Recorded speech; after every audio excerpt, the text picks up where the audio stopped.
dari buku Mendenhall pada bab 10 hipotesis testing kalau nggak salah judul babnya ya. Dan ini soalnya ya mengenai kasus saya terjemahkan secara Google aja ya, terjemahan Google. Oke, silakan ketawa, tidak apa-apa. Saya juga ketawa kok. Oke, kita artikan bersama-sama ya. Sebuah survei yang diterbitkan dalam American Journal of Sport Medicine laporkan jumlah meter ini, the number of meter. Kalau di bahasa Inggris emang enak ya, nyebutnya tuh enak, the number of meters gitu, tapi kalau diterjemahkan ya jumlah meter gitu. Sebenarnya panjang meter ya, panjang meter. Ini tuh panjang meter, kita sebut aja biar lebih enak gitu. Iya, panjang meter. Panjang meter per week ya. Per minggu berenang ya, panjang meter per minggu berenang, maksudnya lintasan berenangnya gitu ya, lintasan, panjang lintasan berenang per minggu oleh 2 kelompok ya, by 2 groups, oleh 2 kelompok ya, oleh 2 kelompok perenang yang dibagi menjadi 2, yaitu dimana yang pertama adalah orang yang berkompetisi secara eksklusif dalam gaya dada. Maksudnya itu lombanya itu cuman gaya dada saja, dan orang yang berkompetisi dalam gaya campuran, medley ya, the individual medley. Nah ini kalau ini diterjemahkan menjadi gaya ganti individu ya, gaya ganti atau gaya campuran ya, gaya campuran ganti apa ya, gue bukan orang perenang juga ternyata ya, itulah, dimana di dalamnya itu terdapat gaya dada. Nah ini kan gaya campuran, jadi gaya dada juga termaksud di dalamnya, which include ya, oke. Dari 2 grup tadi, dimana ada yang eksklusif, ada yang campuran. Jadi ada 2 grup gitu ya, 2 grup latihan yang dicatat panjang lintasannya itu hanya pas gaya dada saja gitu. Untuk yang campuran gitu ya, untuk yang eksklusif gaya dada ya gaya dada semuanya otomatis ya, semua panjang pas latihan itu panjang lintasannya dicatat untuk setiap perenang ya, for each swimmer. Oke, ini berhubung kopasan ya, PPT-nya jadi gini tulisannya, each swimmer, and the summary statistic are given below. Jadi datanya udah dikasih nih di sini ya, statistiknya, ukurannya statistik ya, statistiknya bukan parameternya. Oke, jadi statistik itu mengenai sampel ya. Oke, is there, apakah di sana ada bukti yang cukup untuk menunjukkan bahwa rata-rata panjang meter per minggu yang dihabiskan untuk berlatih gaya dada lebih besar untuk gaya dada eksklusif daripada untuk renang gaya campuran seperti itu. Jadi ini gaya dada nih ya, gaya dada, panjang gaya dada, latihan panjang gaya dada, latihan panjang meter lintasan, pokoknya panjang gaya dada latihan ini dibagi 2 kan grupnya. Ada yang eksklusif gaya dada, ada yang campuran gaya dada. Gaya dada itu termaksud di dalamnya gitu. Otomatis ini kan hanya terfokus untuk, namanya juga eksklusif, otomatis terfokus terhadap gaya dada saja gitu. Jadi kalau secara logika dipikir pasti lebih panjang ini dong, gaya dada dong gitu ya, daripada gaya campuran. Sedangkan gaya campuran ini kenapa kok lebih sedikit gitu ya? Ya karena gaya campuran yang dilatih bukan hanya gaya dada saja, bisa gaya bebas, gaya kupu-kupu, gaya katak. Saya pribadi nggak tahu gaya apa saja yang ada di renang ya. Pokoknya banyak gaya yang harus dilatih gitu ya. Bukan banyak gaya seperti lu gitu, tapi banyak gaya dalam yang dilatih dalam berenang tersebut gitu. Jadi otomatis ini lebih sedikit seharusnya ya panjang meternya, panjang meter lintasan pas latihan, dan ini lebih banyak gitu. Kayak gini aja gitu secara logika ya kan. Ya, soal yang pertama A, State the null and alternative hypothesis. Oke, nyatakan hipotesis nol dan alternatifnya. Hipotesis nul dan hipotesis alternatif gitu. Nih, udah ditulis ya.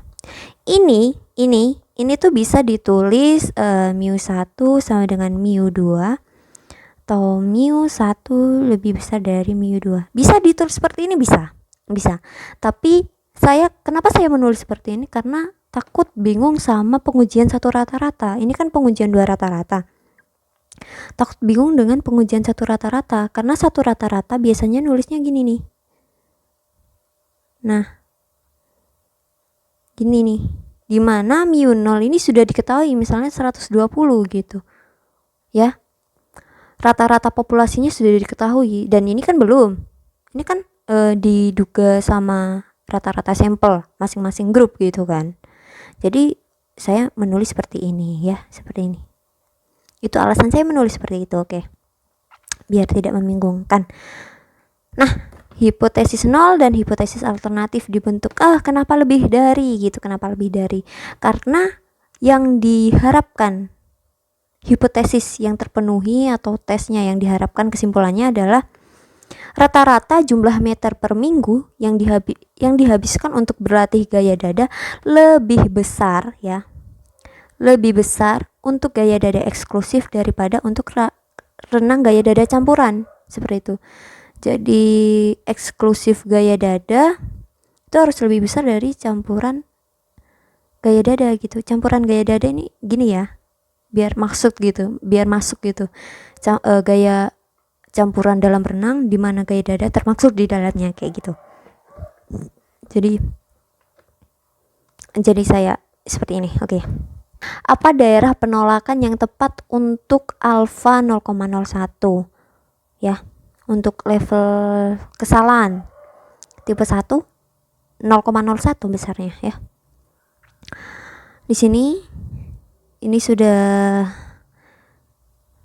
ini daerah penolakannya yang berwarna biru ya, bisa dibilang biru. Kenapa biru? Oke, sorry, biru ya, biru. Itu RR-nya. Region, oke. Ini udah ditulis ya. Dimana Z alpha, Z lebih besar dari Z alpha ya. Dimana alfanya 0,01 dihasilkan 2,33. Bisa ditulis seperti ini nih, berarti Z nanti harus lebih besar dari 2,33. Ya kan ya. Calculate the observed value of the appropriate test statistic ya. Jadi dihitung nih tes statistiknya, Z hitungnya dihitung ya. Dimana tadi di tabel sudah diketahui Y bar satunya segini, Y bar 2 nya segini nih, dihitung ya dengan kalkulator. Ini program R, takut salah, dan dihasilkan Z-nya sebesar 4,76 ya. Dan kinomnya ini sudah ditulis ya di atas ya, 2,33 ini ya. Kita lihat apa fungsi Jisoo di sini. Oke, fungsi Jisoo ternyata menunjukkan rumus-rumus. Dimana jadi ini pengujian dua rata-rata, pengujian satu populasi, dan ini pengujian satu rata-rata. Bingung sekali ya. Ini pengujian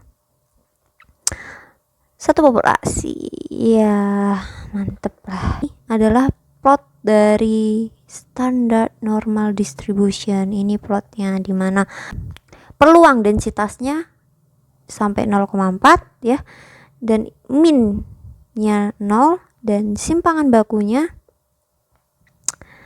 itu 1 ya. Ini tulis ini minnya segini nih. Variansi atau simpangan baku sama saja ya, karena 1 ya. Oke, kita balik. Karena diperoleh, what is your conclusion ya, apa kesimpulanmu gitu, apa kesimpulan Anda? karena diperoleh Z sama dengan 4,7 di mana nilai tersebut lebih besar dari Z alfa sama dengan 2,33, maka dapat disimpulkan bahwa hasil menolak H0 ya. Jadi kesimpulannya bisa dikatakan seperti ini ya.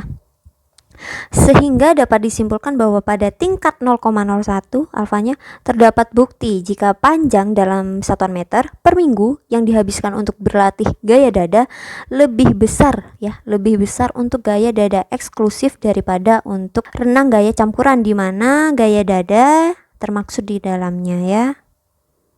Termasuk di dalamnya. Di sini saya dengan bantuan program R lagi ya. Bisa nih program R ini tadi kan RR-nya. Nah, Z-nya di sini ternyata Z hitungnya lebih besar. Ini sebenarnya ada kebingungan dari saya pribadi. Karena memang nilai min-nya tadi itu emang lebih besar sekali ya, min-nya. Tidak termasuk dalam RR ini. Di Z standard normal distribution ini tidak termasuk di sini, tapi ini dikatakan menolak H0. Itu saya pribadi bingung ya. Jadi oke. See you on the next video. Oke.